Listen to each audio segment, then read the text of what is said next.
Recently, a politician passed remarks against the Prophet Muhammad, peace be upon him. Muslims have expressed their anger at the incident and demanded retribution. When the Prophet was himself insulted during his lifetime, the Quran said to him, "Ignore what they say and counsel them." When people used abusive language, the Prophet did not abuse them back, nor did he confront them with aggression. If someone speaks offensively to you, you can't demand that he be punished. If someone disrespects your Prophet, you can't react by violently damaging property and burning effigies of that person. If someone has hurt your religious sentiments, you can't react by raising angry slogans on the street and pelting stones at people. If we do this, we are doing something non-prophetic in the name of the Prophet. You can't demand that hate be stopped by spreading further hate. This is why the Prophet has said, God does not wipe out evil with evil. God wipes out evil with good. In Islam, abuse of the Prophet or blasphemy does not invite physical punishment, not even an apology. The Quran clearly states that prophets were sent to every town, but people ridiculed every prophet who came to them.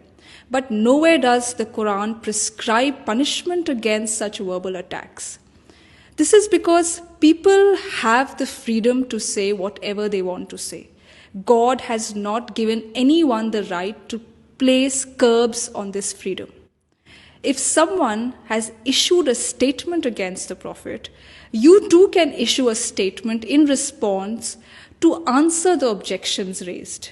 The Quran at no place states that if someone abuses or ridicules the Prophet, you should stop him from doing so.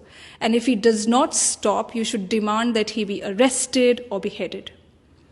Hazrat Aisha Raziyallahu Anha, the Prophet's wife and a towering intellectual figure in early Islam, has said, "The Prophet never took revenge on anybody for anything personal.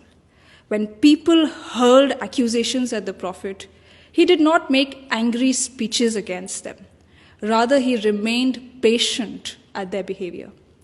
Why did the Prophet remain patient? Why did he forgive insults and scorn poured at him?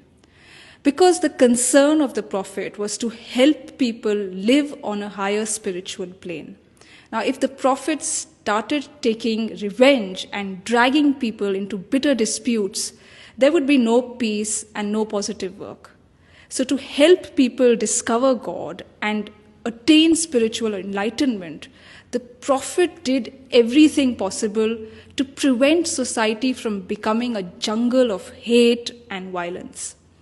The Prophet therefore also countered negativity that he received with positivity. And he famously said, "Forgive those who wrong you and do good to those who harm you." And we must remember that the Prophet's dignity and honor cannot be questioned by someone's fiery statements on TV or on social media. Outrage against someone who has defamed the Prophet cannot protect the Prophet's dignity.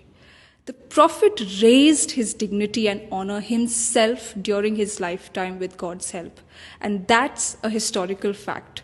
Nobody's remark against the Prophet can lower his dignity now. When someone disrespected the Prophet during his lifetime, a companion urged the Prophet to invite God's curse on that person. But the Prophet instead prayed for the person who had blasphemed against him. He prayed to God for that person. Today, instead of praying to God for people who speak against the Prophet and having well-wishing for them, we demand the worst treatment for them. So it is time for us to introspect.